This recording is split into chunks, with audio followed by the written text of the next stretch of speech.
What if trading Bitcoin meme coins was as easy as logging in with your wallet and clicking go? Well, this week we're pleased to welcome Bob Bodily, the CEO of Toniq Labs, to discuss the platform that's turning that vision into a reality. No gas fees, no headaches, just fast and simple meme coin creation and trading that could change the game for all meme coins. From the internet computer to Bitcoin, Toniq Labs has been pushing boundaries in the decentralization and on-chain innovation arenas. If you want to see the future of digital assets, this is the episode to listen to. Greetings, Earthlings. Welcome to episode number 792 of the Bad Crypto Podcast. 5, 4, 3, 2, 1, 0. All engine running. Liftoff. Who's bad?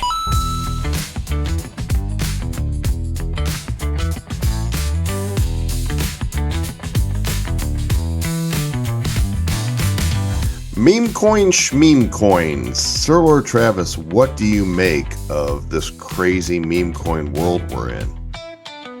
Man, I tell you what, it's what it is. I mean, and the fact that things are popping off like they are on pump.fun, because there's been a huge advancement on that here over the last couple of weeks. Actually, on September 4th is when they updated it.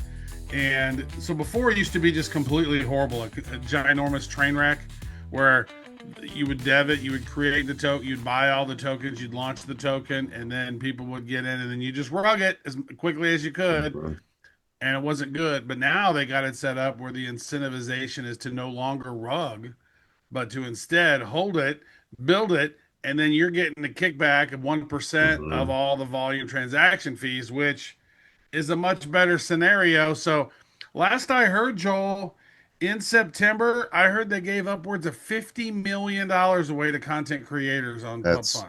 crazy. And the site itself made something like 1.5 million net from all of the fees that were on there. So it made 1.5 million, and they gave away 50 million. Like Yeah. what? Yeah, creators got most of it. That's how it should be, right? That's how it should be. You know, you've got Google that pays. Last time I looked was something like for ads, creators get 70%, and Google keeps 30. You know, so this way of rewarding creators. You know, hello Spotify. Perhaps take a note out of this playbook here. And music's going to get decentralized too. Like Spotify isn't forever, just like the Google browser isn't forever. Nothing, is forever. Everything changes, technology advances. And our guest today, Bob Bodily with Toniq Labs.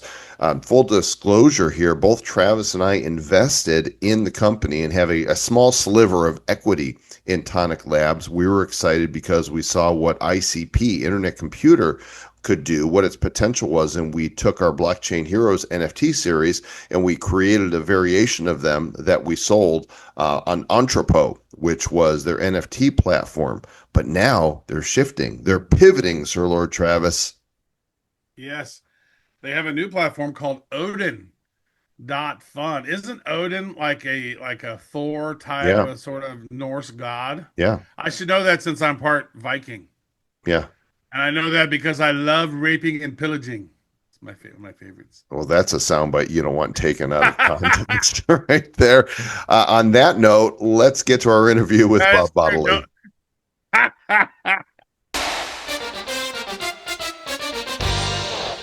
And it's always a pleasure to welcome a former guest back to the show, because then that makes them a current guest. It's like validating their parking ticket to say, hey, you're still welcome in the Republic of Bad Cryptopia. It's Bob Bodily of Toniq Labs. He is the CEO. Yo, Bob, welcome back to Bad Crypto. Thanks so much. Happy to be here again. Always fun to chat.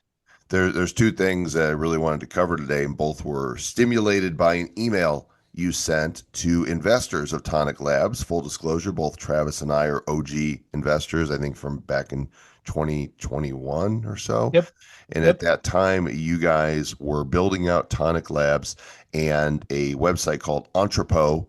And I don't know that I have it up here, but that's fine because Toniq.io is basically the marketplace for the NFTs that were launched on Entrepot. And we launched a variation of Blockchain Heroes, which were doing really good on Wax and sold out on Toniq.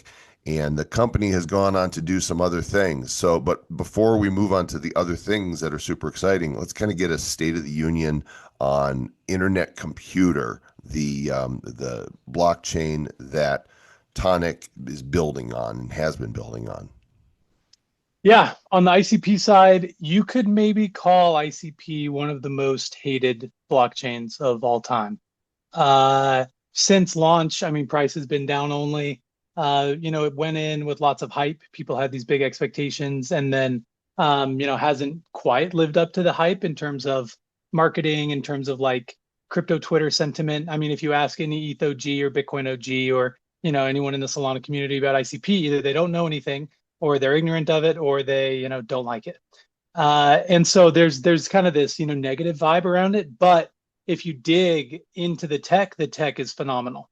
The cross-chain tech is fantastic. If you want to build Bitcoin applications, ICP is arguably the best place right now to build a Bitcoin app. And there are lots of like top Bitcoin apps that are starting to leverage ICP for threshold signing. They have threshold ECDSA, EDDSA, and threshold Schnorr. I call it the trifecta of threshold signing. It means you can integrate any blockchain in the world directly into ICP. And so, we could talk about, gigahertz level processing. We could talk about gigabytes of RAM, gigabytes of storage. Smart contracts can just turn into an oracle. You can just do HTTP calls directly from a smart contract. So the tech is absolutely phenomenal, but it is different. It's an asynchronous blockchain. It's not a synchronous blockchain like Ethereum or Solana. So it's a little bit harder to kind of grasp. And it just hasn't had its, mainstream moment as like a true technical powerhouse. Good stuff. First of all, great to see you, Bob. Nice to have you back on the show here. And yeah, I would say with ICP, my experience with ICP is great technology, horrible marketing. And then you had that whole thing whenever they launched, whenever FTX and they were trying to pound it and they Yep. kind of screwed it, right, which was kind of a horrible thing. I personally was able to do a really cool magic trick where I was able to take about 250,000 and turn it into 50,000. It's pretty good. Pretty pleased with myself on that one. It's magical. And but I think here's what I've ascertained is they have so many PhDs running things and doing things that they only speak PhD.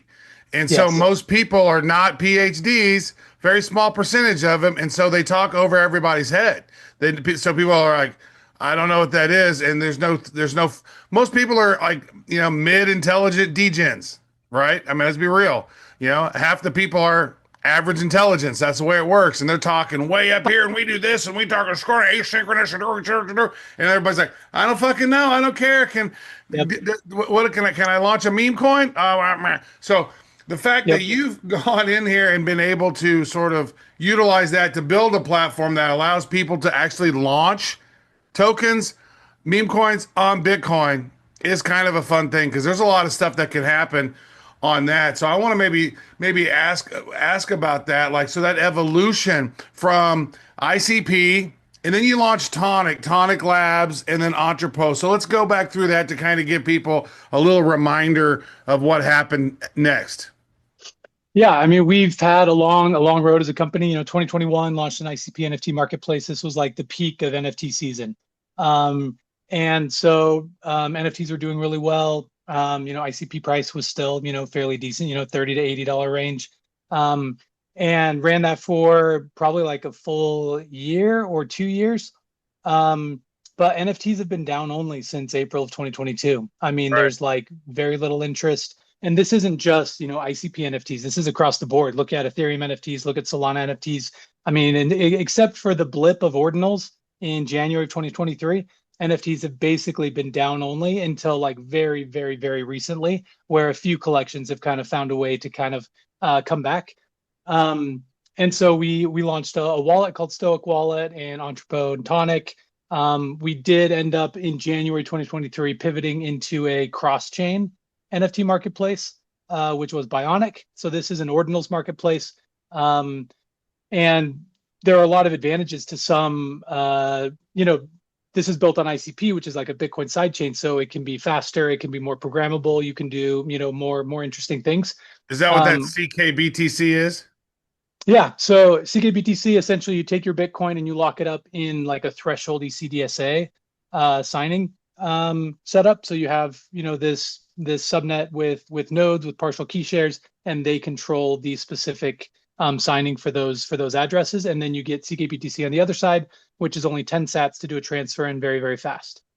So that's the, benefit, at least like theoretically. It turns out people don't really want to trade ordinals on a sidechain or on an L2. Ordinals L2 marketplaces never took off, which kind of makes sense. I mean, if you look at Ethereum, like people don't take their NFTs to Polygon, like they don't take their NFTs to Base, they don't take their NFTs to Optimism or to Arbitrum. You trade them on the base layer because NFTs are kind of like almost like enshrined, or like they're meant to be higher value assets, and they're meant to be traded on the base layer. And so we built Bionic, had some traction, but I mean never had that much traction on the Bionic side because it was just too hard to get people to come over and trade. And I got to say this. I got to, for a quick, Joel, I just want to just as make a comment is that, you guys have known when to pivot. You've done it intelligently. You've been around since 2021 and you're still kicking. So I want to give you I want to give you some flowers right here because Thank you. not everyone does that. Like I actually was doing a Twitter space with XYO. They've been around. Joel and I interviewed them in 2019. They're one of the very few that are still building, and they said they were going to do what they're going to do, and they did it. And you said what you're going to do. You tried it, moved over here, tried that, and you're still building and you're still doing stuff, and you made some phenomenal traction. So good stuff. Over to you, Joel. Flowers for Bob. I'll make sure and put that into the final video edit that there's flowers in there. Before we get to what the massive pivot is, I want to get your take on what you think the future of ICP and NFTs, not necessarily together, really is, not from a cheerleading rah-rah perspective, or from a practical looking at the marketplace going, okay, this is where we are. This is what ICP actually can do. Where do you think it's going, and what do you think the future of NFTs in general looks like? Yeah, so for any technology, I like to look at the affordances and the constraints of the technology. So what does it actually enable us to do that you can't do anywhere else? And for NFTs, I think NFTs, the affordances of NFTs are provenance and immutability and forever storage and the ability to like easily trade, swap, leverage your assets. Like I think from a collectibles standpoint, it just makes sense. Like why wouldn't we have digital collectibles? I don't care what it looks like in the future. I mean, people play Fortnite and they love their Fortnite skins. I would view, Fortnite skins as an NFT essentially. I mean, it might not have the kinds of, provenance and immutability and decentralization that you might have if you put them on the blockchain, but I think we're going to have a whole range of like super centralized collectibles, digital collectibles, and we're going to have really decentralized digital collectibles. But you're never going to move away from digital collectibles. I mean, it's just a no-brainer to me. And so I think we will see a resurgence in, well, and we're already seeing, I mean, excuse me, people trading, Pokemon cards on the blockchain, for example, RWAs, real world assets. There was a platform that did, I don't know, they had a couple weeks of hype, in the mainstream over the last month. And so I think it's inevitable that we will see a comeback here. I don't know what it's going to look like. I don't know if people are going to come back and save your bags. They might be all new, interesting ways to do NFTs, but from like a technical affordances perspective, it just makes sense. And then similarly, like my take on ICP, ICP is almost like the Swiss Army knife of crypto blockchains. Take any blockchain anywhere in the world and find what it's really good at, and ICP can be very complementary to that blockchain, whether it's from an Oracle perspective or from a storage perspective. Smart contracts can have 400 gigabytes of storage. Maybe it's from like a speed perspective or just like cross-chain interoperability. We're seeing a lot of fragmentation. If you saw the Cloudflare announcement yesterday, they're launching their own stablecoin. I mean, we saw PayPal with their own stablecoin. I mean, everybody and their dog is launching their own chain. Uniswap to Unichain and Pudgy Penguins to Abstract, and they're launching their own stablecoin. So with that much fragmentation, we're going to need interoperability solutions, and ICP has a really, really great cross-chain interoperability stack. So, the jury's still out on the ICP side. Is it possible to come back from what's happened? And I don't know. Have we ever seen a hated but like technically proficient blockchain actually, change the sentiment and make a comeback? I don't know. It's weird So how the hate sort of was generated. It was like a plot against them, and it's almost like most people don't realize that backstory, because if they realized that backstory, Solana wouldn't have taken off. They would have been the hated villain, right? Which is why for the longest time I didn't like Solana. And whenever Solana dipped after FTX, it got down to sub 100 or whatever. I was like, ha, ha, ha, suck it, Solana. And instead, I should have been $8. stacking $8. Solana. Yeah. Yeah. It Yep. got to $8. Is that what it was? Yep. Yep. Son of a bad, dirty scabbard. Well, ICP got down to $4, and it's still Yep. not still around $4. Yep. So it's really fascinating. So seeing what you've seen and then knowing what we know, you nailed it on the head. Digital assets are not going away. We all got mobile phones. As AI becomes more proficient and jobs become deficient, right? We're going to see more people playing entertainment stuff. We're going to see, it's almost like what happened in the Great Depression. Well, everybody was broke, and what's still cigarettes, booze, and gaming and gambling still huge, right? And we're going to see that same resurgence, I think, as we evolve in these next 5 years, because these next 5 years are really weird. Next 4 years, leading up to 2030, like let's give the Bob Bodily perspective on where do we think how does 2030 look to you in this whole world? Because it's wild to me. Yeah, I think that's a good question, and really, really hard to answer. But from a builder perspective, we kind of don't really care. Crypto could go away. Everyone could start hating meme coins. NFTs could come back or not. Maybe it's interoperability. Maybe it's perp dexes. Maybe it's, there's kind of, to survive in crypto, you kind of have to follow the meta in some cases, unless you're building like an evergreen type application, look at Coinbase, look at Binance, look at Uniswap, the ones that have been here for a really long time across multiple cycles. And so, 2030, I'll bet we have, dramatically more crypto adoption from people that don't even know they're using crypto. Mm-hmm. I mean, like PayPal and Venmo announced a collaboration, and we're going to just get payments that are just fast, and it's going to be blockchain based, and no one's going to know, and no one's going to care. Like they're still just going to, send money to their friends. I think there's going to be lots of new ways to trade the in the crypto scene. I mean, we've seen perp dexes having their kind of heyday right now over the last, I don't know, 6 months or so. And it's because it's really capital efficient. You don't have to hold a full spot position. You can just hold, $100 and go in with 100x leverage, and most likely get liquidated and lose it all. But for people that know what they're doing, there's some interesting capital efficiency there. There are a lot of like lending products coming out, ways that you can just take your Bitcoin and lock it up and get a, I don't know, 50%, 70% LTV loan from your Bitcoin. There's ways to take your USDC and get 10% plus on your USDC. And so I think it's just all more of the same. I think we see more institutional adoption. I think we see better regulatory environment. It's the new banking, and it's coming. Well, let's go ahead and talk about the pivot, because the pivot's been really exciting for you guys, and it's right there on your hat. The website is odin.fun, Odin the god. So Yep. We're looking at it right now. For those of you listening to the podcast, we're glad we're in your ears. If you want to see the visuals, hop over to our YouTube channel where you can see what we're looking at and see Bob Bodily without his beard. And so what is Odin.fun, sir? Yeah, so we started building Odin Fund in November of 2024. Odin Fund is the fastest way to trade Bitcoin tokens. There is a fungible token standard on Bitcoin called Runes. Runes was created by Casey Rodarmore, who has also created Ordinals. It's a meta protocol in Bitcoin, and it lets you actually deploy tokens, meme coins on the Bitcoin blockchain. So all of these coins that you're seeing here are all etched to Bitcoin. You can see underneath the name on the left side, there's a long ticker there, Beard Pals, ID, ZIAI, Odin.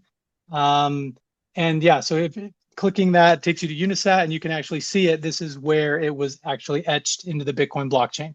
So this is a legitimate Bitcoin token, fully backed on Bitcoin L1. You're saying etched. That's the same as inscribed, right? It's technically not inscribing, like it's not an ordinal. Okay. It's you stick the data in the op return.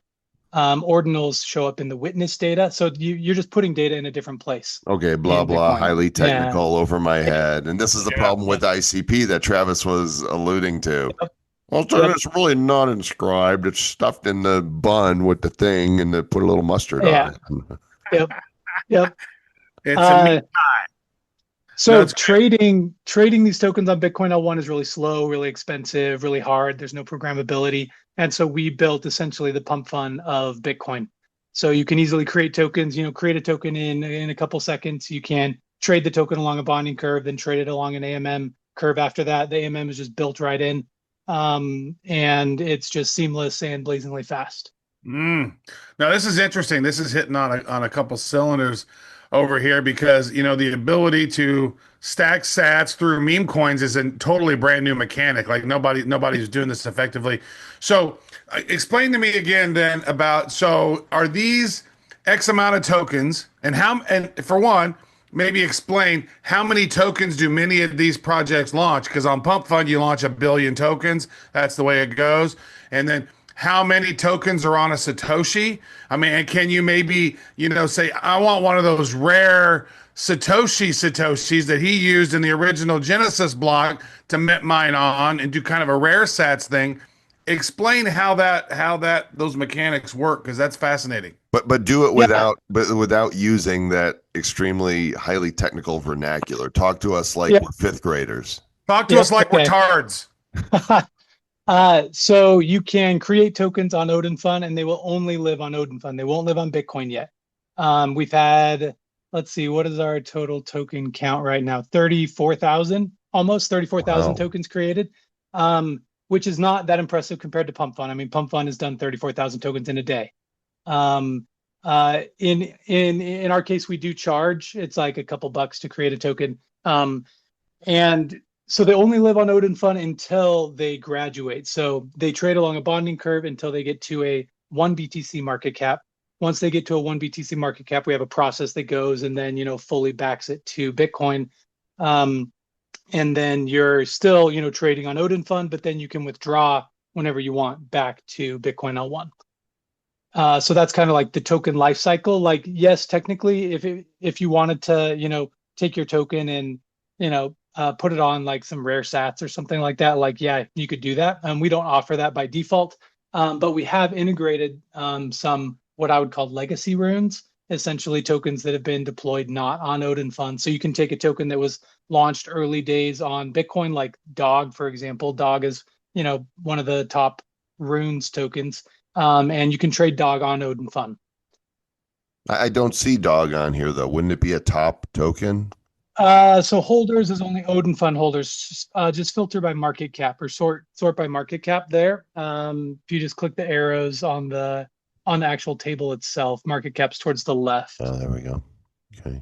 There's Dog. Oh, dog go to the moon. So CryptoBerg is bigger. CryptoBerg is rocking it. CryptoBerg is bigger. Yep.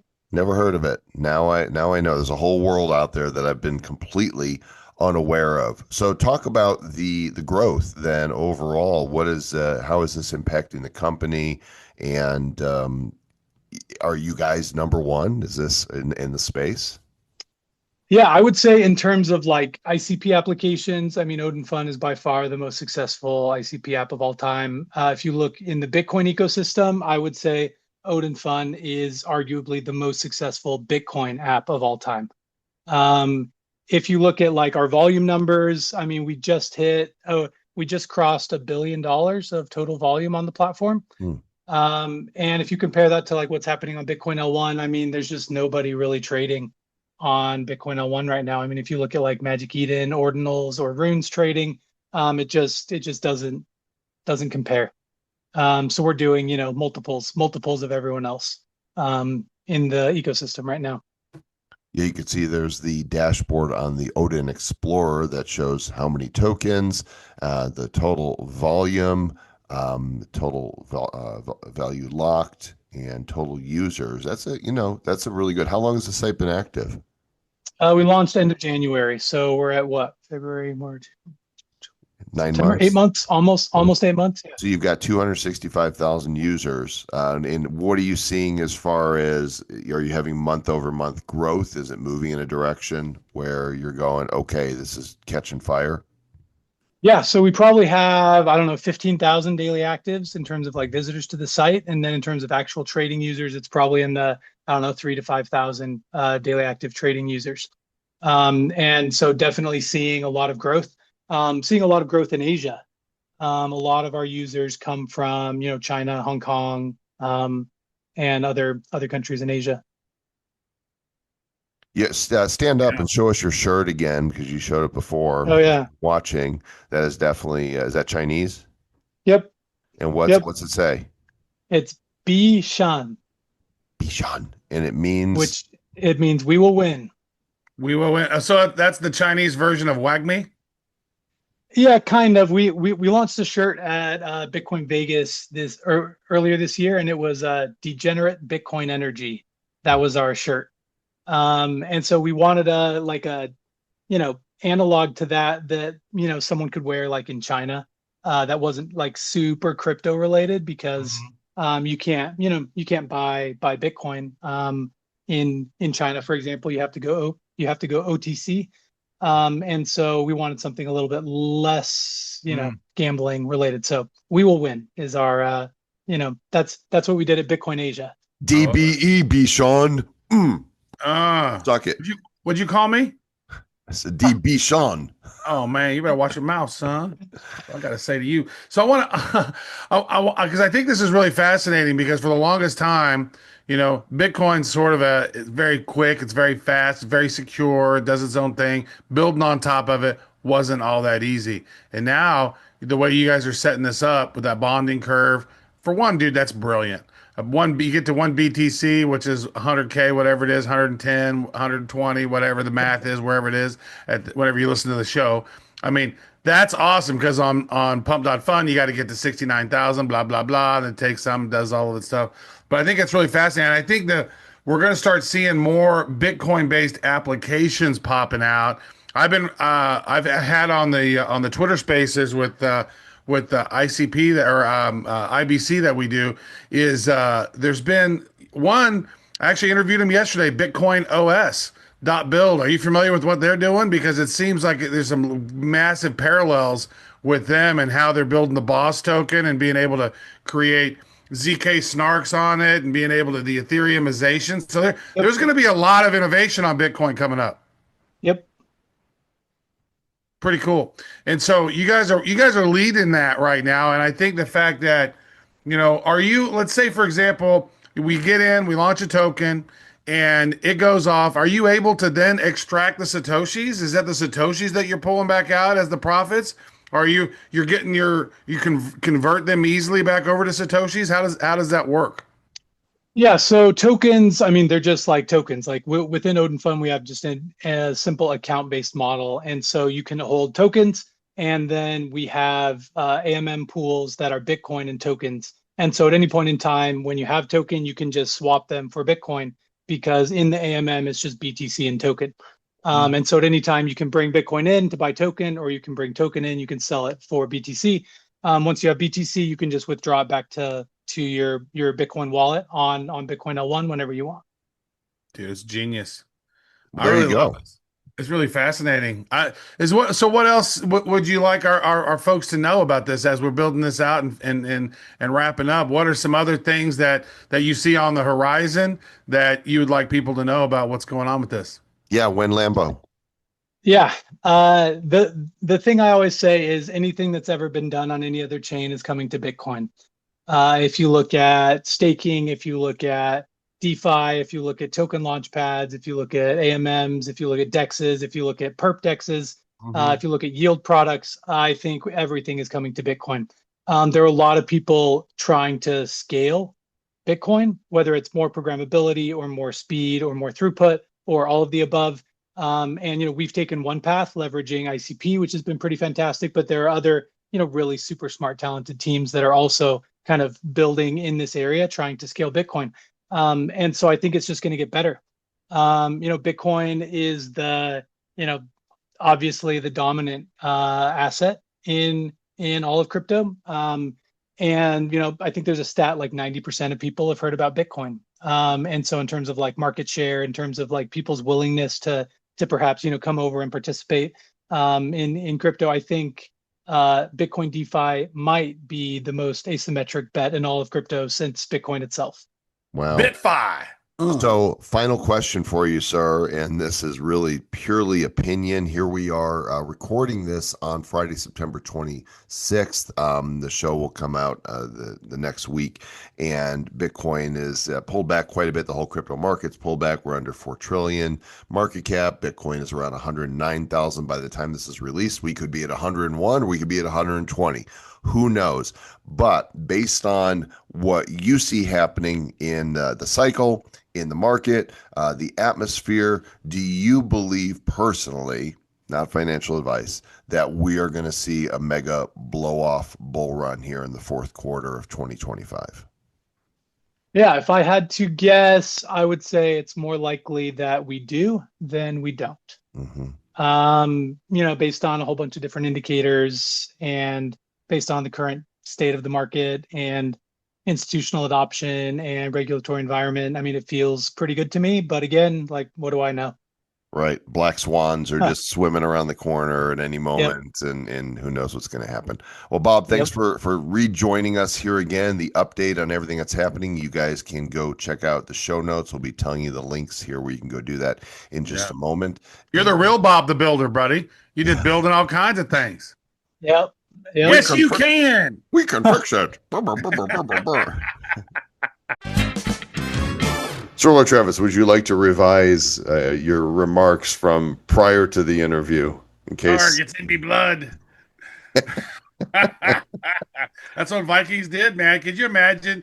You sit there and all of a sudden you see a Viking ship, a whole bunch of Viking ships coming over the horizon. You got to be like, oh no.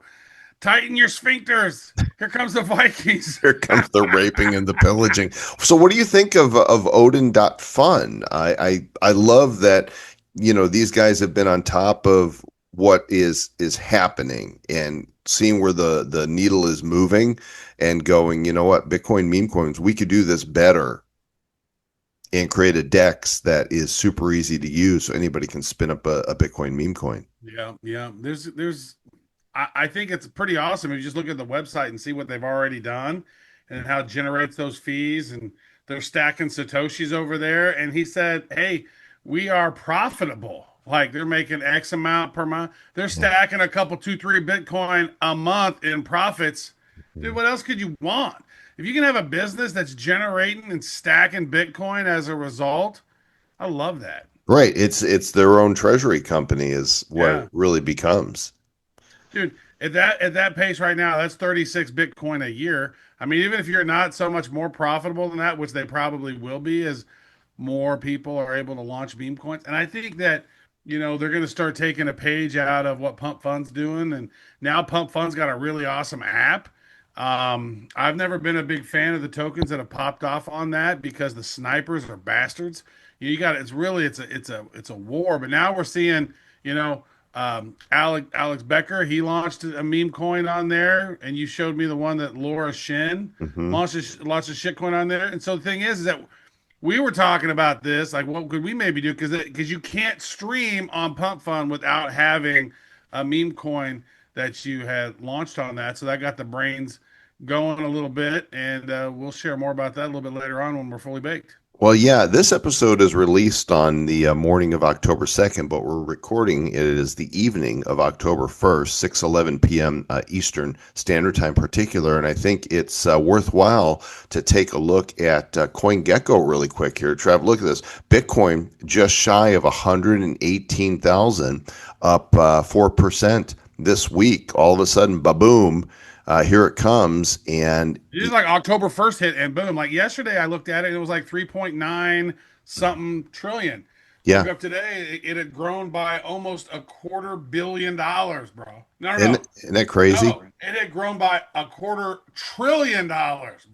It's Not a up to billion. it's October, like right on schedule, right on freaking schedule. October. I think this fourth quarter is going to be really interesting. And as for me, I'm going to be seeking exits on some altcoins, try to recover some of what was put in because I got clobbered in this last beer market. Bear. I have Yeah, a speech impediment. Aaron makes fun of me sometimes because I'll mix up beer and bear. that's all right. A The bear. beer market sounds more fun. So I don't, I went to the beer market and got myself some lager. our all-time high was about 124, and there's many people calling for higher for Bitcoin in this fourth quarter. And Yeah. many people say that Bitcoin trails behind the M2, the global money supply, which has been going only up, and gold, which is now over $3,800 an ounce, silver over $47 an ounce, metals on a run. How does a hard asset like Bitcoin, that is the new money, not trail behind that and go up? I don't know. Yeah. Right now, even with the price of Bitcoin right now, it's just kind of crazy. I went and talked to my gold guy yesterday, and I hadn't chatted with him a while, and he's an awesome dude. I was like, "How you been, man?" He's like, "I've been horrible, horrible. Why is that, dude? His wife passed away 3 months ago, dude, at age Oh, 59." And boy. I know. So I gave him a car to Rocco and Bacchus here in Lee Summit. Good dude, great dude. And then I gave him one of the cards, and it opened up, and it said, "It's like you are now free to live the life you are meant to live," or something. And I was like, "Dude, time to go travel, bro." I was like, "Hey, it is what it is. What are you gonna do? Go." I go, "Have you ever been to Iceland? Dude, fucking go to Iceland, dude. Iceland is Right. amazing. Go Yeah. see the world, man." Like, because you could tell he was just been down in the dumps for the last 3 months, which you would if you've been married for 40 years to someone. So much Well, love to well, that hopefully guy. it was a good marriage. I mean, you're making it sound like, Dude, what do you think about that? No, no, no. That's just what the card said when it opened it. I didn't say, "Hey." Now, no, I'm just saying you got a new lease on life. It may not be the lease you'd wanted, but it is a new one. It's different. I mean, you've been together for 40 years, that lady? Wow, since they were 18, bro. wow, that is a That's long time. pretty. That's a long time for That's a long sure. time. Well, Got to hey, be, we appreciate all y'all. That's everyone plus everyone, all y'all, and and plus people in California and Oregon. yeah, them too. We welcome All, everybody, all of the y'all. all Okay. y'all, all of Okay. them. Yeah, except the Gotcha. illegals. They got to go home. I gotta go. Hey, I saw a really good thing from Adam Carolla because I had actually thought of this because you know how ice is just like ice. It sounds cold and bad. Yeah, He goes, all you got to do is just put an N in front of it, and it's nice. And then it's like the National Immigration Control, yeah. enforcement. It's Trump, nice. And you say Trump, on the back it would say "nice agent." right? Like, how That, can you be mad at the nice guys? that's a really good. Trump could totally do that. I'm renaming ICE. We're gonna make them nice.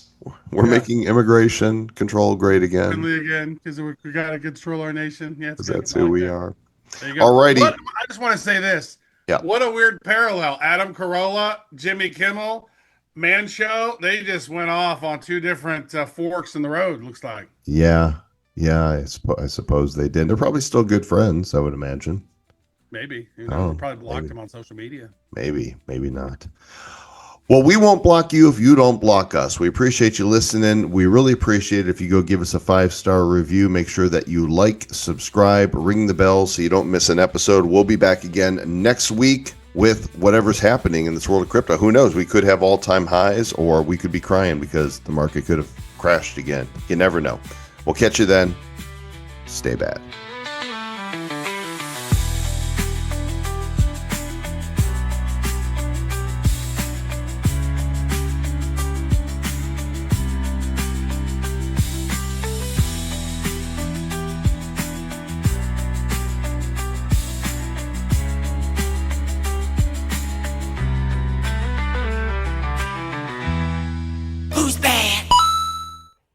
The Bad Bad Crypto Podcast is a production of Bad Crypto LLC. The content of the show, the videos, and the website is provided for educational, informational, and entertainment purposes only. It's not intended to be and does not constitute financial, investment, or trading advice of any kind. You shouldn't make any decisions as to finances, investing, trading, or anything else based on this information without undertaking independent due diligence and consultation with a professional financial advisor. Please understand that the trading of Bitcoins and alternative cryptocurrencies have potential risks involved. Anyone wishing to invest in any of the currencies or tokens mentioned on this podcast should first seek their own independent professional financial advisor.